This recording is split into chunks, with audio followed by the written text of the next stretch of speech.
বাড়িতে একঘেয়েমি থাকতে থাকতে বোর হয়ে গেছি, তাই হঠাৎই বেরিয়ে পড়লাম ঘুরতে। আর আজকে এসেছি আমরা তোমাদের দাদা ভাইয়ের বন্ধুর শ্বশুরবাড়িতে। আর সেখানে এসে আমরা ঘুরতে বেরিয়ে গেছি বিকেলবেলা। তো ওখানে একটা খুব সুন্দর মায়ের মন্দির, তোমরা দেখো, দর্শন করো।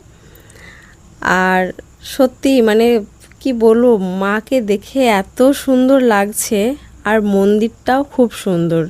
এই যে তোমরা দর্শন করো, দেখো কত সুন্দর মন্দিরের কাজগুলো, দারুণ দারুণ লাগছে। তো এই যে তোমাদের এখন আমি মাকে দেখাবো।